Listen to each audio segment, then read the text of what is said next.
నమస్తే ఆంధ్రప్రభ భక్తికి స్వాగతం. ప్రస్తుతం మనతో పాటు జ్యోతిష విశారద కె వేణుగోపాల్ గారు ఉన్నారు. వారితో మాట్లాడదాం. నమస్కారం గురుగారు. సార్, జ్యోతిష్ శాస్త్ర ప్రకారం సూర్యుడి స్థానం ఏంటి? జ్యోతిష్ శాస్త్రంలో ప్రముఖ స్థానాన్ని వహించేటువంటి గ్రహం సూర్యుడు.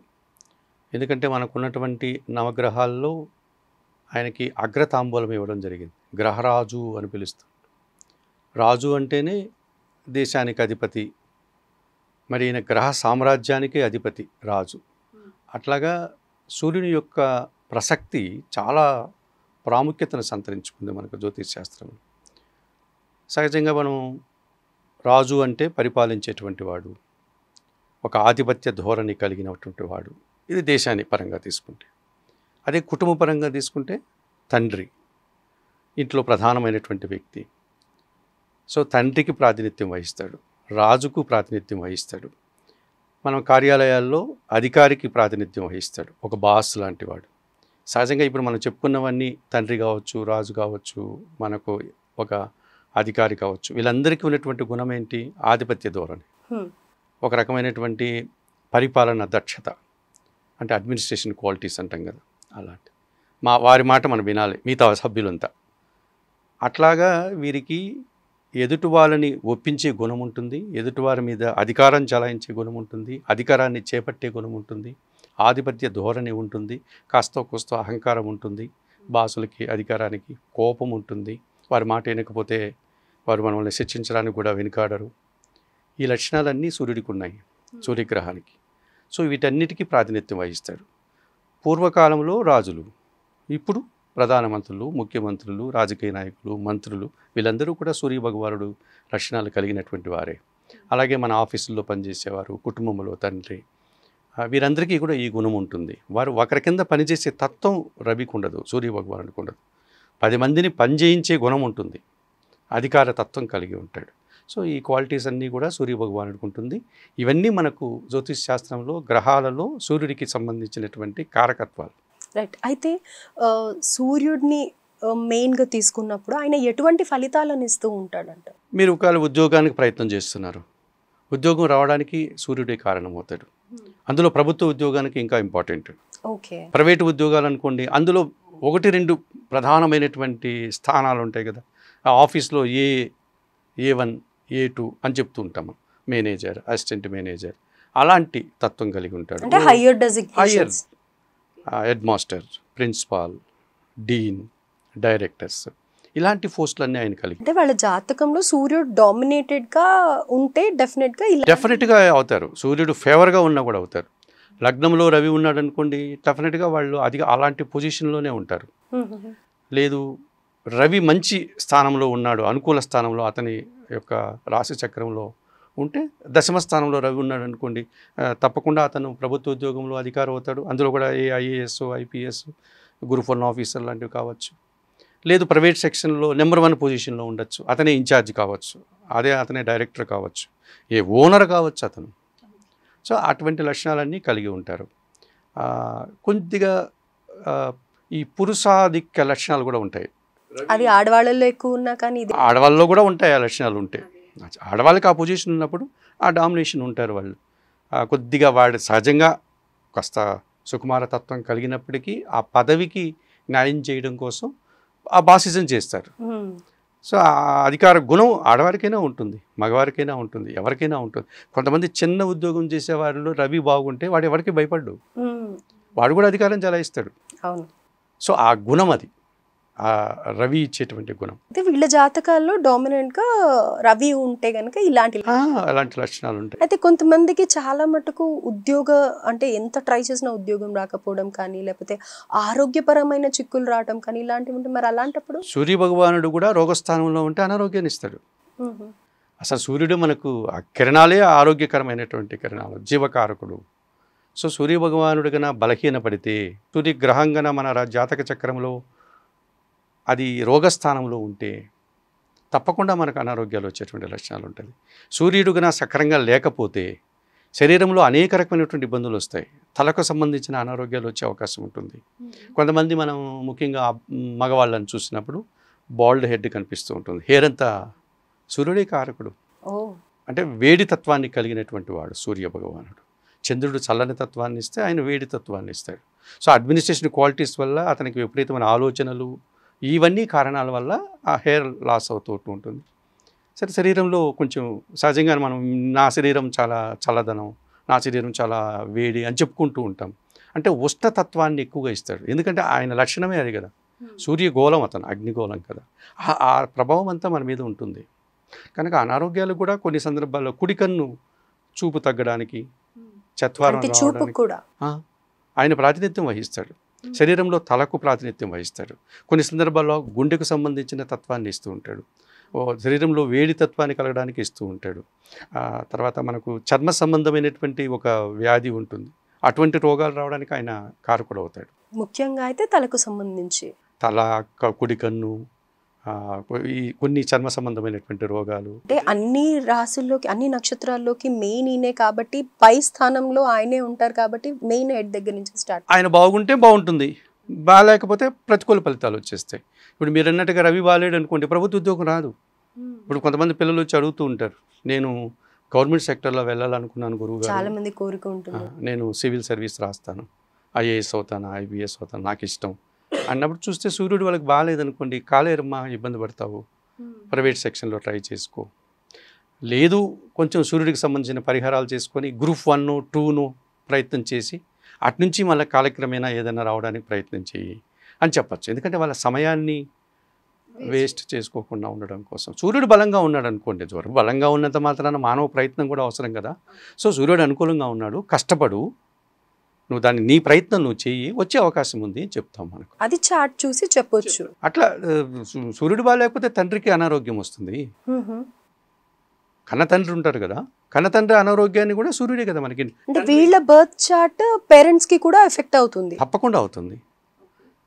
మన బర్త్ చార్ట్లో మన తల్లి, తండ్రి, భార్య, పిల్లలు ఇవన్నీ ఇండికేషన్ అవుతాయి కదా. సో కొంతవరకు చెప్తాం, పూర్తిగా కాదు. ఎటువంటి భార్య వస్తుంది చెప్పచ్చు మనం మన చార్ట్ చూసి. మనకి సప్తమ స్థానం చూసినప్పుడు కలత్ర స్థానం, జీవిత భాగస్వామి కదా. సో అమ్మాయికి కానీ అబ్బాయికి కానీ లేండి. సో అమ్మ నువ్వు ఇలా ఉన్నావు, నీ లగ్నం అది, నీకు 7వ ఇల్లు ఇలా ఉంది, ఇటువంటి భర్త వస్తాడు, ఇటువంటి భార్య వస్తుందని మనం చెప్తాం కదా. సో అట్లాగే తండ్రి గురించి చెప్పడానికి సూర్యుని మనం తీసుకోవచ్చు జాతక చక్రంలో. సో ఇవన్నీ చెప్పడానికి అవకాశం. అయితే సూర్యుడి గురించి ఇన్ని డీటెయిల్స్ చెప్పారు కదా, ప్రజెంట్ ఇప్పుడు గోచార రీత్యా సూర్యుడు ఏ స్థానంలో ఉన్నారండి? మిథున రాశిలో సంచరిస్తున్నాడు అమ్మాయిన. మీకు 8వ తారీఖు వరకు గురు మూఢమి. ఇప్పుడు ప్రజెంట్ పెళ్ళిళ్ళు అవన్నీ చేయకూడదు, గురుబలం లేదు, గురు మూఢమి ఉంది అని చెప్పుకుంటూ ఉన్నాం. సరే, గురుమూఢమి అయిపోయింది. మన జూలై నెల 8వ తారీఖు తోటి గురుమూఢమి కాలం పూర్తయింది. ఇప్పుడు గురువు బలాన్ని పుంజుకున్నారు. ఎందుకు గురుమూఢమి వచ్చింది అంటున్నారు? సూర్యుడికి కాస్త సమీప్యానికి వచ్చినప్పుడు గురువు తన ఉనికిని కోల్పోతాడు. ఎందుకు కోల్పోతాడు? వాడు రాజు, గ్రహరాజు. సో వాని పవర్కి నిర్దేశించినటువంటి దగ్గరికి వచ్చినప్పుడు ఒక గురువే కాదు, గురువు, శుక్రుడు, బుధుడు, ఇతర గ్రహాలు, చంద్రుడు, ఎవరైతే ఆ సూర్యుడికి దగ్గరగా వస్తారో తన బలాన్ని వాళ్ళు కోల్పోతారు, తన ఉనికిని కోల్పోతారు, బలహీనపడతారు. అట్లా గురువు బలహీనపడినప్పుడు సూర్యుడి దగ్గరికి వచ్చి దాన్ని గురుమూఢమి అంటాం. శుక్రుడు వచ్చి రవి దగ్గరికి వచ్చి బలహీనపడిపోయినప్పుడు దాన్ని శుక్రమూఢమి అని పిలుస్తాం.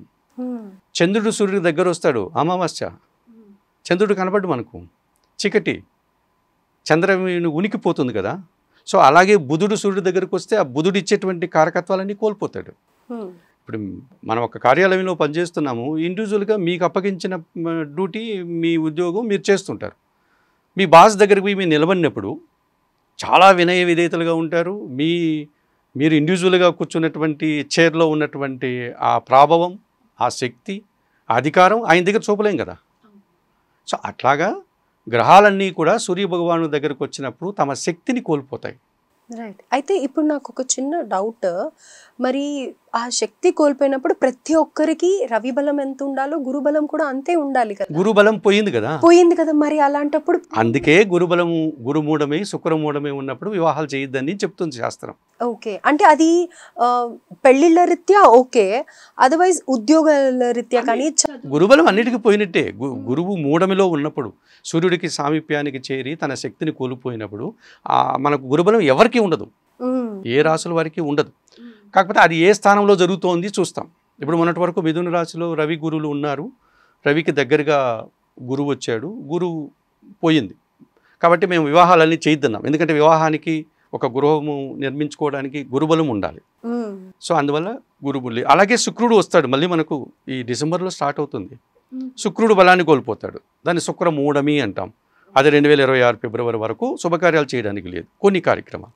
సో మళ్ళీ అట్లాగే మనకు జూలై నెల 8వ తారీఖున గురువు రవి కాస్త మరీ దూరాన్ని జరిగారు. గురు మూఢమి పోయింది. ఇప్పుడు గురువు మళ్ళీ తన ఇండివిజువాలిటీని తను తెచ్చుకుంటాడు, గురుబలం ఉంటుంది. సో అట్లాగే ఇప్పుడు పునర్వసు నక్షత్రం 4వ పాదంలో ఉన్నటువంటి ఈ సూర్య భగవానుడు పుష్యమి నక్షత్రం ద్వారా కర్కాటక రాశిలోకి వచ్చేస్తున్నాడు జూలై 16వ తారీఖు. సో రాశి మార్పు అనేది రాశి మార్పు. ఓకే. రెండోది మనకు సూర్యుడు ఒక్కొక్క రాశిలోనికి వెళ్ళినప్పుడు మనం ఆ సంక్రమణం అని పిలుస్తూ ఉంటాం. మకర సంక్రమణం ఎప్పుడు వస్తుంది మనకిది? సంక్రాంతి జనవరి 14వ తారీఖు. అంటే మకర రాశిలోకి సూర్యుడు ప్రవేశించాడు. సో ఇలాగే కుంభ సంక్రమణం, అలాగే కర్కాటక సంక్రమణం. కర్కాటక రాశిలోనికి ఈ 16వ తారీఖు జూలై నెల 16వ తారీఖు సాయంత్రం 5:30 ఆయన పునర్వసు నక్షత్రం 4వ పాదం నుంచి కర్కాటక రాశిలోకి ప్రవేశిస్తాడు. అయితే దీనివల్ల ఎలాంటి ఫలితాలు ఉంటాయంటారు? మీకు గుర్తుందేమో, జనవరి 14వ తారీఖున ఉత్తరాయణ పుణ్యకాలం, మకర సంక్రమణం. ఉత్తరాయణ పుణ్యకాలం అయిపోయింది, 6 నెలలు అయింది మనకు. ఈ 16వ తారీఖు తోటి ఉత్తరాయణ పుణ్యకాలం అయిపోయి దక్షిణాయన కాలం ప్రారంభమైంది. ఓకే. ప్రధానమైన మార్పు అదే. మనకు సంవత్సరానికి 2 అయినాలు కదమ్మా. ఉత్తరాయణ కాలంలో కొన్ని శుభకార్యాలు చేస్తాం, అది దేవతలకు పగట రోజు అని చెప్తాం. అటువంటి కాలం అయిపోయింది కర్కాటక రాశిలోకి సూర్యుడు రావడం వల్ల. రెండవది, సూర్యుడికి గురువుకు ఉన్నటువంటి దూరం పెరిగింది, గురుబలం పెరిగింది. సూర్యుడు ఇండివిజువల్గా వచ్చేసాడు, ఇంకా గురువు మీద ఈయన అధికారం లేదు. సో ఈ రకంగా కర్కాటక రాశిలోనికి ఈ 16వ తారీఖు నుంచి మనకు తిరిగి మనకు ఆగస్టు నెల 16 వరకు 30 రోజులు ఆయన సంచారం ఉంటుంది కర్కాటక రాశి.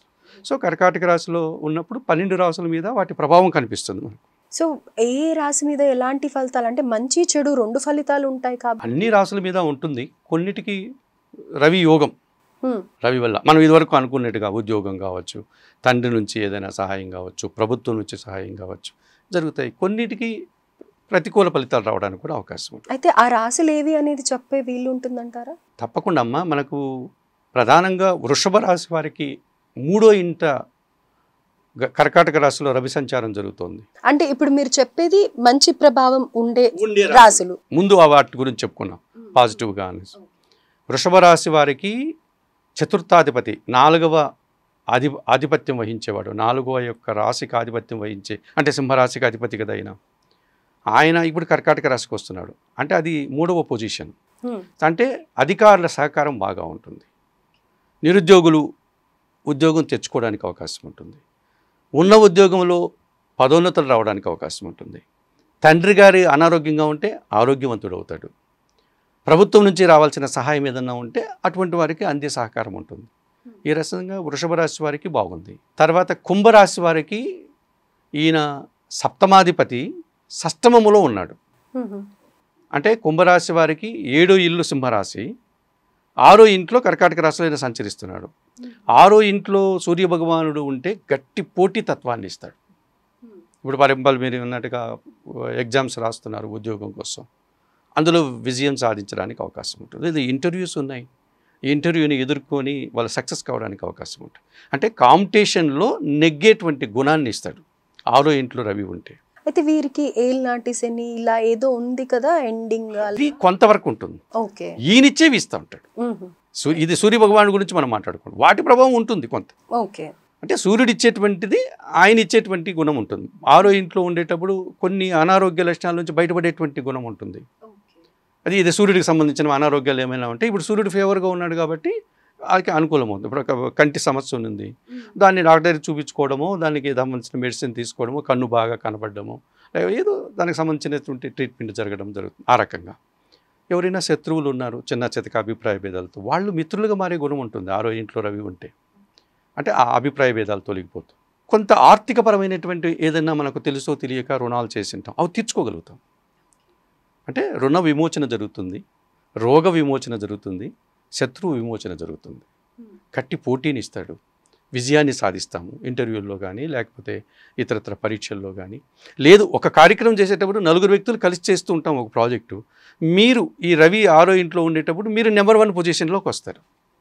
సో అట్లా అన్ని రకాలుగాను విజయాన్ని ఇవ్వడానికి అవకాశం కుంభరాశి వాళ్ళకు ఉంటుంది. ఇప్పుడు వృశ్చిక రాశి వారికి మొన్నటి వరకు అష్టమ రవి ఇక్కడ మిథున రాశిలో. ఇప్పుడు ఆయన అష్టమ రవి అంటేనే అష్టమం అంటేనే కష్టాలు, అనారోగ్య లక్షణాలు, లేక అధికారులతో మనస్పర్ధలు, తండ్రితో ఏదో అభిప్రాయ భేదాలు, ఇతరత్ర అవన్నీ తొలగిపోతాయి. 9వ ఇంటికి వస్తే ఒక 50% రవి అనుకూలత ఉంటుంది. భాగ్యస్థానంలో సూర్య భగవానుడు ఉంటే అది తండ్రి స్థానం. సో కొంతవరకు సూర్యుడు కాపాడతారు, ఆ చెడు గుణాల నుంచి బయటపడతారు. తులారాశి వారికి దశమ స్థానం అవుతుంది. సో వృత్తి ఉద్యోగ వ్యాపారాల్లో అధికారులతో సఖ్యత ఏర్పడుతుంది. సో అధికారులతో సానుకూల వాతావరణం ఉంటే వీడు ప్రశాంతంగా పనిచేసుకోగలుగుతాడు, వీడికి అవకాశాలు ఇస్తారు, వాళ్ళు వీడిని ఇబ్బంది పెట్టరు, అటువంటి గుణం ఉంటుంది. కన్యారాశి వారికి లాభస్థానంలో రవి ఉంటాడు. సో సూర్యభగవానుడు లాభంలో 11వ ఇంట ఉంటే అధికారుల నుంచి లాభం ఉంటుంది, వీడికి ఏదైనా ప్రమోషన్ లాంటివి ఇస్తారు, లేకపోతే ఇంక్రిమెంట్ లాంటివి పెంచుతారు, తండ్రి నుంచి ఏదైనా ఆస్తిపాస్తులు రావాల్సి ఉంటే వస్తుంది, ప్రభుత్వం నుంచి వీరు ఏదైనా ఉంటే తెచ్చుకోవడానికి అవకాశం ఉంటుంది. సో ఈ రకంగా నేను చెప్పినటువంటి ఈ రాశులన్నిటికీ, ముఖ్యంగా వృషభ రాశి వారికి, కుంభరాశి వారికి, వృశ్చిక రాశి వారికి, తులారాశి వారికి, కన్యారాశి వారికి, ఈ 5 రాశుల వారికి రవి యోగం ఉంది. రవి ఇచ్చేటువంటి ఫలితాలు ఈ రకంగా మనకు కనిపిస్తాయి. రైట్. సో ఇప్పటి వరకు ఎవరికైతే ఇబ్బందికరంగా ఉందో అదంతా కూడా ఈ జూలై 16 నుంచి అనుకున్నట్టుగా ముందుకు వెళ్తుంది. ఇప్పుడు మనం అనుకున్నటువంటి 5 రాశుల వారికి అనుకూల వాతావరణం వేరు. జాబ్ రీత్యా కానీ, హెల్త్ వైజ్ కానీ, ఫర్దర్ ఎడ్యుకేషన్ వైజ్ కానీ ఏదైనా సరే బాగానే ఉంటుందంట. అయితే ఇప్పుడు నెగటివ్ రిజల్ట్స్ ఇచ్చే రాశులు ఏ ఉన్నాయి అని, ఇప్పుడు కర్కాటక రాశిలోకి ఆయన ఉన్నాడు కదమ్మా, అంటే ఆ కర్కాటక రాశిలో రవి సంచరిస్తున్నాడు కదా, వారికి ఉద్యోగములో బదిలీ రావడానికి అవకాశం ఉంటుంది. అంటే నూతన ఉద్యోగం రావడం, లేకపోతే ఉన్న ఉద్యోగంలోనే ఇంకొక చోటికి పంపించడం, లేదు అది కూడా జరగలేదనుకోండి దూర ప్రయాణాలు కష్టంతో కూడి ఉంటాయి. ఏదో ఉన్న చోటు నుంచి ఇంకో చోటుకి వెళ్ళి రావడం అంటే ఒక కష్టంతో కూడిన ప్రయాణం కానీ, లేకపోతే ఇష్టం లేనటువంటి బదిలీ కానీ ఉద్యోగంలో, లేకపోతే నూతన ఉద్యోగానికి దూర ప్రాంతాలకు వెళ్ళడం కానీ, ఇలాంటి స్థాన చలనం జరగడానికి అవకాశం ఉంటుంది. నెక్స్ట్ మిథున రాశి వారు, మొన్నటి వరకు మిథున రాశిలో ఉన్నాడు కదా ఆయన, ఇప్పుడు వాడికి 2వ ఇల్లు ఇది కర్కాటక రాశి.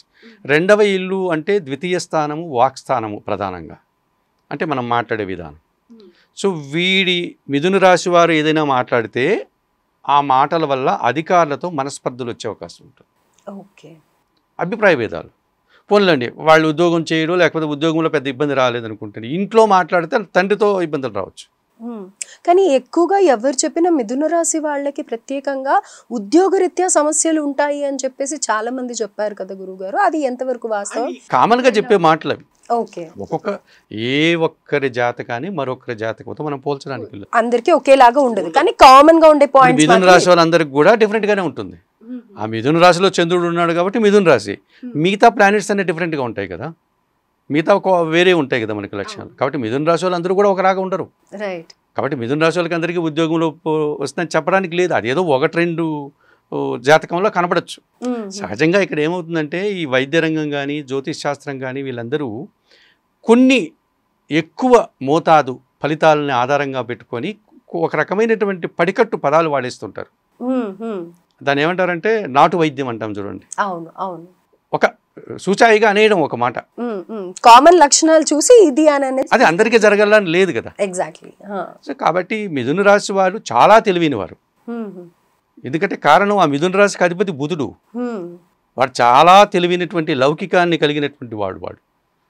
వాడు ఎటువంటి వాడంటే సందర్భాన్ని బట్టి సమయస్ఫూర్తి వాడుతాడు వాడు. సో వ్యాపార దృక్పథం ఎక్కువ ఉంటుంది వాడికి. సో మనకు ఈ 2 వ్యక్తుల మధ్య సంధానకర్తగా పనిచేయడంలో నెంబర్ 1 మిథున రాశి వాళ్ళు. మీడియేటర్స్గా, కమిషన్ ఏజెంట్లుగా, ఎల్ఐసి ఏజెంట్లుగా, ఈ లాయర్లుగా, ఇవన్నీ చాలా గుణాలు ఉంటాయి మిథున రాశిలో. సో వాళ్ళు ఉద్యోగంలో నష్టపోవడం అనేది ఏదో 1-2 కేసులు జరిగిండొచ్చు, అది వారికి ఎక్కువ మంది అనబడడం వల్ల వాళ్ళు ఆ పదం వాడిండొచ్చు, అంతే తప్ప అది యూనివర్సల్ కాదు, అది యూనివర్సల్ స్టేట్మెంట్ కూడా కాదు. ఈ ఇప్పుడు మిథున రాశి వారికి యాక్చువల్గా మనకు ద్వితీయ స్థానం కర్కాటకం కదా, మిథున రాశి నుంచి తర్వాత మన కర్కాటక రాశి. కర్కాటక రాశికి అధిపతి ఎవరు? చంద్రుడు. చక్కగా మాట్లాడతారు వాళ్ళు. అయితే ఇప్పుడు రవి వచ్చాడు అక్కడికి. ఈ రవి రావడం వల్ల వాళ్ళకి తెలియకుండా ఏదో కొన్ని సందర్భంలో ఎప్పుడూ సహనంగా ఉండలేం కదమ్మా, ఎప్పుడోసారి సహనం కోల్పోతూ ఉంటాం. ఏదో మన శరీరంలో అనేక మార్పులు జరుగుతాయి. ఈ సూర్య భగవానుడు ద్వితీయ స్థానంలోకి రావడం వల్ల వీడు కూడా కఠినంగా మాట్లాడచ్చు ఈ మిథున రాశి వాడు. అది తండ్రితో అభిప్రాయ భేదాలు రావచ్చు, ప్రభుత్వ అధికారులతో రావచ్చు, వీళ్ళు పనిచేసే ఆఫీస్లో రావచ్చు, ఎవరితో అయినా రావడానికి అవకాశం ఉంటుంది. రెండవది ద్వితీయ స్థానమే కాదు, ద్వితీయ స్థానము వాక్స్థానమే కాదు, కుటుంబ స్థానం కూడా. సో ఇంట్లో వాళ్ళతో కూడా వీడి మాటల వల్ల సమస్యలు రావచ్చు, స్థిరాస్తులకు సంబంధించిన విషయాల్లో రావచ్చు. సో ఇలా మిథున రాశి వారు కొంచెం జాగ్రత్తగా మాట్లాడి సమస్యలు కొని తెచ్చుకోకుండా ఉండాలి ఈ నెల రోజుల కాలం పాటు. సూర్యుడు మళ్ళీ 3వ సింహరాశిలోకి వెళ్ళేంత వరకు జాగ్రత్తగా ఉండాల్సి ఉంటుంది. అలాగే నెక్స్ట్ వృషభ రాశి వారికి బాగుంది అని చెప్పాం మనం. మేషరాశి వారికి మొన్నటి వరకు బాగున్నాడు మిథున రాశిలో రవి, 3వ ఇంట్లో ఉన్నాడు కాబట్టి అధికారులతో సఖ్యత. ఇప్పుడు కొద్దిగా అభిప్రాయ భేదాలు రావడానికి అవకాశం ఉంటుంది 4వ ఇంట్లో రవి ఉండడం వల్ల. 4th హౌస్ మళ్ళీ కుటుంబం. సో కుటుంబంలో సంతానంతో మనస్పర్ధలు రావచ్చు, ఇంట్లో ఉండే మగవాళ్ళతో, తండ్రితో కానీ పిల్లలతో కానీ, ముఖ్యంగా అబ్బాయిలతో మగపిల్లలతో కానీ విపరీతమైనటువంటి ఒక రకమైన ఘర్షణ వాతావరణం ఉండొచ్చు. ఎందుకంటే ఆయన సూర్యుడు అధికార ప్రభావం కదా. సో అటువంటి లక్షణాలు వాళ్ళకి కనిపిస్తుంది. ఇక మీనరాశి వారికి 5వ స్థానంలో రవి ఉన్నాడు. సో వారి ఆలోచనలు కలిసి రావు. ఒక అభిప్రాయం తీసుకెళ్ళి మనము బాస్కి చెప్తాం, ఇలా చేస్తే బాగుంటుందండి అని. మంచి అభిప్రాయమే అది, ఆయన మూడుని బట్టో లేకపోతే ఇతరత్ర కారణాల చేత అది ఇప్పుడు వదిలేమ్మా అని చెప్తాడు. ఓకే. సో తన ఆలోచన కార్యరూపం దాల్చదు. మనం ఎంతో కష్టపడి కదా దాన్ని ఆలోచిస్తాం ఒక కార్యాలయం అభివృద్ధి కోసం, అందులో మన సదుద్దేశమే కదా మనకుంది. సో అది సక్సెస్ కానప్పుడు మన శ్రమ, మన ప్లానింగు వృధా అవుతుంది కదా. సో మనం ఆశించిన పని జరగదు. అలాగే మనం పిల్లలకి ఏదో చెప్తాం, వాళ్ళు మన మాట వినరు. 5వ స్థానంలో సూర్యుడు ఉంటే అక్కడ బాధ అనిపిస్తుంది పెద్దవాళ్ళకి, తన పిల్లలు మన మాట వినలేదే. కాలం మారిపోయింది, వారు ఏదో ఆలోచనలతో ఉంటారు, మన ఆలోచనలు కానీ మనవి కాస్త చాదస్తం అంటారు, పాతవంటారు, మేము చాలా మోడర్న్ అంటారు. మనం అక్కడ సర్దుకుపోవాల్సిన వాతావరణం ఉంటుంది. ఇలాంటివన్నీ మీనరాశి వాళ్ళకి ఉంటుంది. కుంభరాశి వారికి 6వ ఇంట్లో ఉన్నాడు కాబట్టి ఇబ్బంది లేదు, కాంపిటీషన్ ఉంటుంది. ఇందాక చెప్పేసుకున్నాం మంచి రాశి. నెక్స్ట్ మకర రాశి వారికి, ఈ మకర రాశి వారికి 7వ ఇంట్లో రవి. 7వ ఇంట్లో రవి ఉంటే లైఫ్ పార్ట్నర్తో ఘర్షణ, తండ్రితో ఘర్షణ, అధికారులతో ఘర్షణ, ప్రభుత్వ సంబంధించిన పనులన్నీ వాయిదా పడతాయి. సో ఈ రకమైన అభిప్రాయ భేదాలు ఎదుటివారితో, మనం ఇప్పుడు నిరంతరం జనాలతో కలిసే కదా జీవనం చేస్తున్నాం సమాజంలో. సో అటువంటి సందర్భాల్లో కొన్ని ఇబ్బందులు వచ్చే సూచన వీరికి ఉంటుంది. ఇక మిగిలిన వారు ధనుసు రాశి వారికి 8వములో రవి, అనారోగ్య లక్షణాలు, కంటికి సంబంధించిన ఇబ్బందులు రావచ్చు, తలనొప్పి రావచ్చు, మైగ్రేన్ రావచ్చు, తండ్రికి అనారోగ్యం చేయొచ్చు, అధికారులతో కాస్త మన రిలేషన్ పాడు కావచ్చు. ఇటువంటి ఇబ్బందులు రావడానికి అవకాశం ఉంటుంది. సో వృశ్చిక రాశి వారికి 9వ ఇంట్లో 50% రవి బలం ఉంది. తులారాశి వారికి 50% ఉంటుంది. కన్యారాశి వారికి 100% ఉంది. ఇక మిగిలింది సింహరాశి వారు. ఈ సింహరాశి వారికి ఆ సింహరాశి అధిపతి 12వ ఇంట్లో ఉన్నాడు. దుబారా ఖర్చులు, 12th హౌస్ వ్యయం. ఖర్చు అంటే డబ్బే అని కాదమ్మా, నీ శక్తి వృధా అయిపోయింది, ఓకే, నీ సమయం వృధా అయిపోయింది, నువ్వు అనుకున్నటువంటి నీ ప్రతిభ వేస్ట్ అయిపోయింది. మనం ఇదివరకు అనుకున్నట్టుగా కష్టపడి మనం ఒక పెద్ద వర్క్ చేసాం, ప్రాజెక్ట్ వరకు, అది ఫెయిల్ అయిపోతుంది. మీన రాశి వాళ్ళకి లాగే అట్లాంటి ఇబ్బందులు వచ్చాయి. తండ్రికి అనారోగ్యం చేయొచ్చు, వీరికి సింహరాశి వాళ్ళకి అనారోగ్యం చేయొచ్చు. సో ఇవన్నీ వ్యయంలో పడిపోతుంది 12వ ఇంట్లో రవి ఉండడం వల్ల. ఈ రకంగా మనకు ఈ కర్కాటక రాశి వారికి బాగాలేదు, అలాగే మిథున రాశి వారికి బాగాలేదు, మేషరాశి వారికి బాగాలేదు, మీనరాశి వారికి బాగాలేదు, మకర రాశి వారికి బాగాలేదు, ధనుస్సు రాశి వారికి బాగాలేదు, సింహరాశి వారికి కూడా బాగాలేదు. వీళ్ళకందరికీ రవి ప్రతికూలత ఉంటుంది. రవి ఇచ్చేటువంటి ప్రతికూల ఫలితాలు అధికారులతో కావచ్చు, తండ్రితో కావచ్చు, అనారోగ్య సమస్యలు కావచ్చు, కుటుంబంలో కావచ్చు, ఇవన్నీ రావడానికి అవకాశం. అయితే బాగున్న వాళ్ళకి ఓకే, బాలేదు అంటే కూడా మరీ ఎక్స్ట్రీమ్గా బాలేదు అని కాదు, కానీ చిన్న చిన్న మార్పులు, అదే మాట వల్ల వచ్చేవి కానీ లేకపోతే ఎక్కువగా ఆలోచించడం కానీ ఇలాంటివి చిన్న చిన్న చెప్పారు. బట్ స్టిల్ అవే కొంతమందికి మేజర్ ఇష్యూస్ కూడా అవుతుండొచ్చు. అయితే దీనికి సంబంధించి పరిహారాలు ఏమన్నా చేసుకునే వీలు ఉందంటారు? సూర్య భగవానుడికి సంబంధించినటువంటి ఆయన లక్షణాలను బట్టి, ఆయన ఇచ్చేటువంటి ఫలితాలను బట్టి మనకు పరిహారాలు కూడా ఉన్నాయమ్మా జ్యోతిష్ శాస్త్రంలో. సూర్య భగవానుడు కనుక ఆయనకి నిర్దేశించినటువంటి వారం ఆదివారం. సో మీరు నిత్యం సూర్య భగవాన్ని ఉదయం నిద్రలేసి స్నానమాచరించి ఆయన ఆ బాణుడు, ఆ లేత సూర్య భగవానుడు చూసి 2 చేతులు ఎత్తి నమస్కారం చేసుకోవచ్చు. ఎందుకంటే ప్రత్యక్ష సూర్యనారాయణమూర్తి ఆయనకు మించిన దైవం మనకు లేదు. సో ఆ గ్రహానికి వేరే దేవుడు అవసరం లేదు. సో ఆయనకి మనం నమస్కారం చేసుకోవచ్చు. సూర్యాష్టకం అన్నటువంటి ఒక స్తోత్రం ఉంది మనకు. అలాగే ఆదిత్య హృదయం అనేటువంటి ఒక స్తోత్రం ఉంది. ఇవన్నీ సూర్య భగవానుడి స్తోత్రాలు. వాటిని నిత్యం పారాయణం చేసుకోవచ్చు. ఆదివారం రోజు మరింత ఎక్కువ చేసుకోవచ్చు, ఆయనకి ఇష్టమైన రోజు కాబట్టి. అలాగే మనకు సూర్య భగవానుడికి 12 నమస్కారాలతో ఒక ఆసనం ఉంది, సూర్య నమస్కార ఆసనము అని పిలుస్తుంటాం. అది అందరూ ఆరోగ్యం కోసం ఎవరైనా చేయొచ్చు, అది చేసుకోవచ్చు. రోజు చేసుకోవచ్చు, ఆదివారం రోజు మరింత ఎక్కువ చేసుకోవచ్చు. అలాగే సూర్య భగవానుడికి సంబంధించినటువంటి ధాన్యము గోధుమలు. సో ఆదివారం రోజు మన ఇంట్లో పనిచేసే పనివారికి కానీ, లేక పేదవారికి కానీ, పేద బ్రాహ్మణులకు కానీ గోధుమలు కానీ గోధుమ పిండి కానీ దానం చేయవచ్చు. సో ఇవన్నీ చేయడం వల్ల మనకు ఈ సూర్యుని యొక్క ప్రతికూలతను అనుకూలత మార్చుకోవడానికి కొంతవరకు, ఇప్పుడు అష్టమ సూర్యుడు ఉంటే కాస్త ఎక్కువ తీవ్రంగా ఇబ్బందులు ఉంటాయి, కొంత తగ్గుతుంది. వ్యయములో సూర్యుడు ఉన్నప్పుడు కొంచెం ఎక్కువ తీవ్రమైనటువంటి ప్రతికూలత ఉంటుంది, అది కొంత తగ్గించుకోగలుగుతాం. మీరు అంటే చిన్న చిన్న సమస్యలు ఉంటే వాటిని పూర్తిగా కూడా తొలగించుకోవడానికి అవకాశం ఉంటుంది ఈ పరిహారాలన్నీ నిర్వర్తించుకోవడం వల్ల. ఇది సూర్యాష్టకం చదువుకోవడం, ఆదిత్య హృదయం చదువుకోవడం, సూర్య నమస్కారం, సూర్య నమస్కార ఆసనాలు, గోధుమలు గోధుమ పిండి దానం చేయడం, అలాగే ఆయనకి నిర్దేశించినటువంటి రత్నము కెంపు, సో ఆ మాణిక్యం అని పిలిచేవాళ్ళు పూర్వకాలంలో.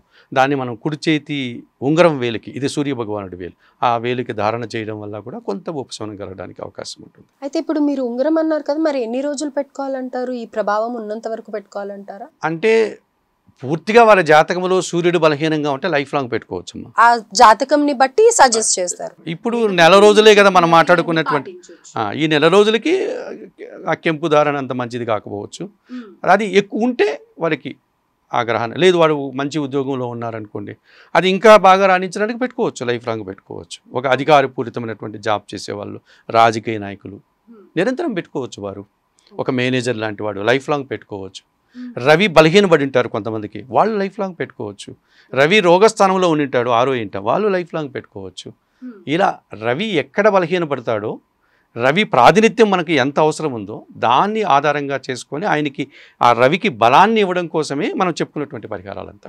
రైట్. అయితే షార్ట్ టర్మ్ గా అయితే గనుక అలాంటివి ఏం అవసరం లేదు, కానీ పర్సనల్ హారోస్కోప్ చూసి ఇవి చేసుకోవచ్చు కదా, సూర్యాష్టకం చేసుకోవచ్చు, ఆదిత్య హృదయము, సూర్య నమస్కార ఆసనాలు చేసుకోవచ్చు, గోధుమలు దానం చేయవచ్చు ఆదివారం పూట. ఈ నెలలంటే 4 ఆదివారాలు వస్తుందేమో, పేదవాళ్ళకి ఇస్తే దాన్ని వండుకొని తింటారు, మనకు సత్ఫలితం వస్తుంది. అలాగే గురుగారు. సో మొత్తం చాలా వివరంగా తెలియజేశారు. ముఖ్యమైన అంటే మామూలుగా ఏంటంటే శని భగవానుడు బాలేకపోయినా, లేకపోతే కనుక రాహుకేతు ట్రాన్సిట్ అన్నా కానీ ఇలాంటి వాటికి ఎక్కువగా భయపడుతూ ఉంటారు, కానీ దానికంటే ఎక్కువ ఎఫెక్ట్ రవి నుంచి కూడా ఉంటుంది అన్న విషయం తెలియజేశారు మాకు.